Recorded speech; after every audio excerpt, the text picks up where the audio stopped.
era como una guerra, sí. Yo creo que una guerra no era tanto como esto.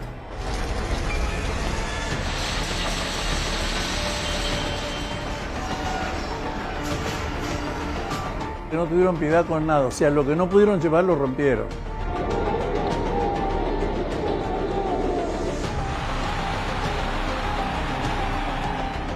Las piernas te tiritan y viendo en una por un lado tienes a 30 individuos y en el otro tenías 200.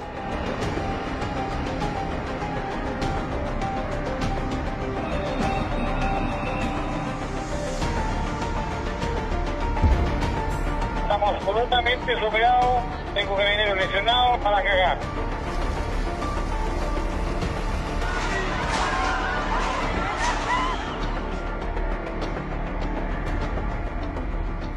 El 18 de octubre todo cambió en mi vida. Quemaron 20 metros, estaciones metro, y nuestro barrio fue completamente destruido. Fuimos testigos de dos quemados de iglesias acá en Barrio del Estado.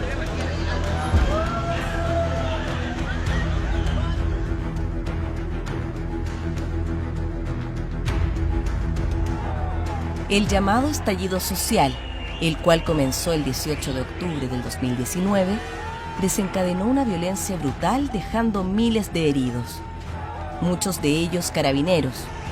Se destruyeron lugares emblemáticos en muchas ciudades y miles de comerciantes de Arica a Punta Arenas perdieron sus locales que fueron saqueados y destruidos.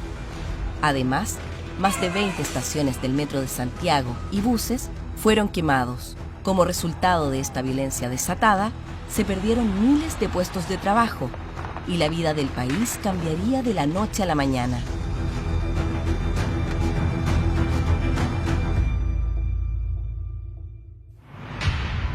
La historia nos enseña que los estallidos son puntos de ebullición que impulsan reacciones en cadena difíciles de controlar.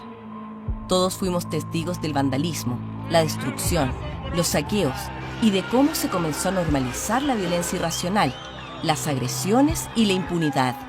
Al mismo tiempo, por una parte, multitudinarias marchas pacíficas daban espacio para lograr una salida democrática a la crisis y por otra, la polarización política generaba un quiebre social de insospechadas consecuencias. Todos estábamos de acuerdo en que se necesitaban mejores pensiones, mejor educación, mejor salud, más seguridad.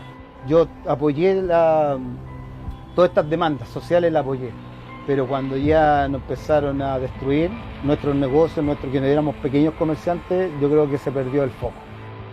El país se vería seriamente perjudicado por la actitud de la extrema izquierda, que vio una oportunidad para provocar un clima de inestabilidad institucional. Este caos sería funcional para los colores políticos más radicales, que históricamente han validado la violencia como un método de presión a la autoridad vigente y democráticamente elegida.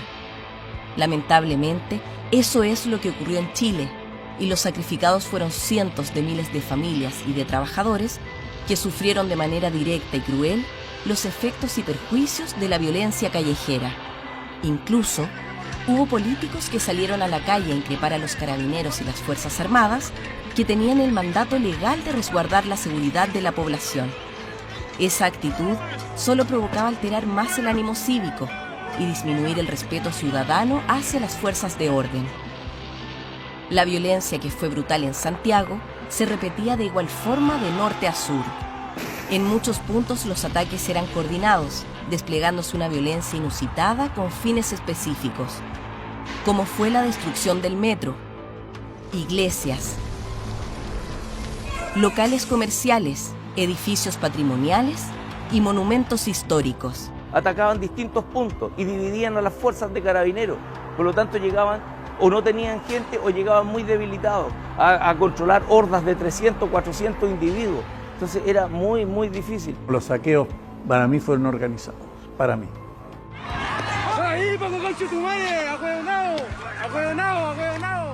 Los primeros días de esta violencia sostenida puso una presión enorme sobre las fuerzas de orden y seguridad, que no contaban con la dotación necesaria ni los elementos para controlar a los violentistas y encapuchados.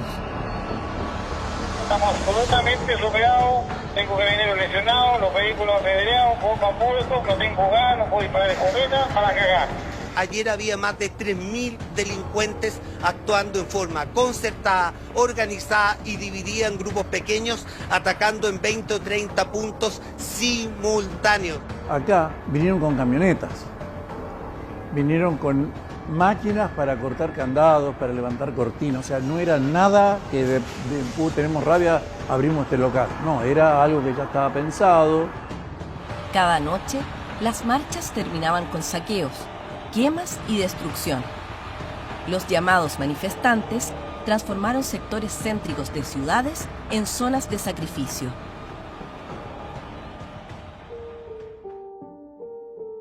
La bella Plaza Baquedano, los parques Forestal y Bustamante y el barrio Lastarria, espacios emblemáticos del centro de Santiago, dejaron de ser lugares tranquilos para miles de vecinos, la cultura y el esparcimiento. Para ellos, todo esto se transformó en un infierno e impunidad ilimitada, que sumía a sus víctimas en una indefensión total.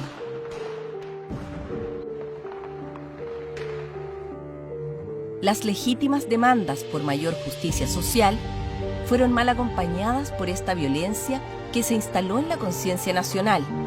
Y más grave aún, muchos actores políticos la validaron, ya fuese por sus declaraciones explícitas o con su silencio al no condenar el vandalismo ni tampoco defender a las víctimas. Valparaíso, patrimonio de la humanidad, una de las ciudades más reconocidas de Chile en el mundo, fue una de las más afectadas por los violentistas. Los locales comerciales de la calle Condel, el epicentro del vandalismo, fueron saqueados y años de esfuerzo fueron destruidos en segundos. Han pasado 2 años y todavía muchos locales siguen cerrados. Calle Condel, a partir del 19 de octubre del 2019, fue convertida en la zona cero del país, como ya prácticamente todo Chile lo sabe. Fue destruida, fue arrasada por hordas de delincuentes que vinieron nada más que aprovecharse del descontento social que existía. Pero esto parecía una bomba, no sé. Estuvimos todos los días hasta las 4 o 5 de la mañana cuidando los locales. Que vengan unos imbéciles y que en unas pocas horas destruyan todo tu trabajo, todo tu esfuerzo y te dejen a brazos cruzados, no podemos permitirlo. Querés defender lo poco que tienes, igual te esfuerzas por tenerlo, igual te esfuerzas por cuidarlo, porque es tuyo, tú te lo ganaste. Entonces también es muy feo que te lo vengan a quitar, a destruir personas ajenas.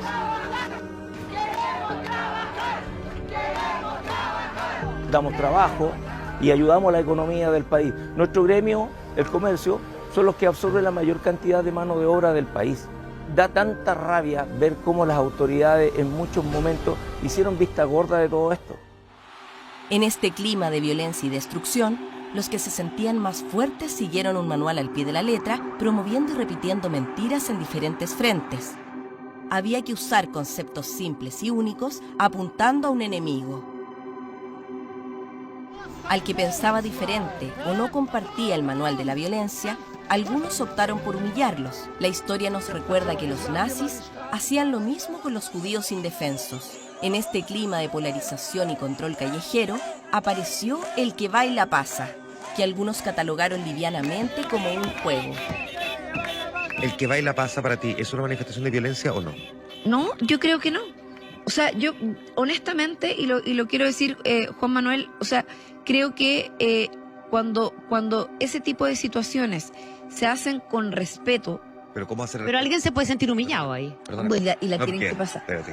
El que baila pasa es eso, que te obligan o si no, no puedes pasar. Si por eso se llama el que baila pasa, que le pusieron un nombre además como amoroso cuando es una humillación.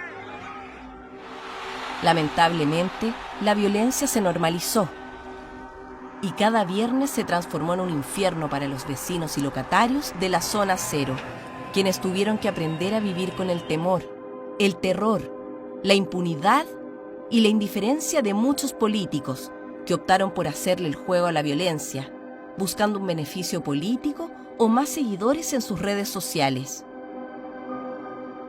Fue la entonces presidenta del Senado y hoy candidata presidencial la que firmó e impulsó un proyecto de ley para otorgar un indulto general y dejar en libertad a quienes sean autores, cómplices o encubridores de delitos ocurridos desde el 7 de octubre de 2019 al 9 de diciembre de 2020, más de un año después del estallido. Nosotros presentamos junto a la senadora Adriana Muñoz, al senador Latorre, entre otros, un proyecto de ley por el indulto. Ese proyecto de ley ya se tramitó en la Comisión de Derechos Humanos, se votó favorablemente con los votos nuestros, fue 3-2. Esta iniciativa es también apoyada con entusiasmo por la candidatura presidencial de Boric del Frente Amplio y del Partido Comunista. Los saqueadores de comercios y los violentistas, quienes han intentado matar a carabineros y carabineras, que quemaron el metro y que han robado y arrasado todo lo que han encontrado a su paso, destruyendo las fuentes laborales de miles de personas, quedarían increíblemente libres de toda responsabilidad penal por sus delitos. El asunto del indulto, o sea, es una burla para nosotros, para todo lo que nos tocó vivir. ¿Cuántos locales fueron saqueados, quemados? ¿Cuántos locales quebraron? ¿Cuántas familias quedaron sin trabajo? Todos los sueños, el esfuerzo que nosotros ponemos en esto que a nosotros nos apasiona, quedó hecho ceniza. El que es delincuente tiene que estar preso. Al menos me enseñaron eso. De chico, este es el camino y acá hay otro. Tú eliges. La libertad es lo más importante que tenemos. No debemos olvidarlo jamás. Hoy, perder la libertad es una realidad posible, y una forma de perderla es con la violencia y la inseguridad.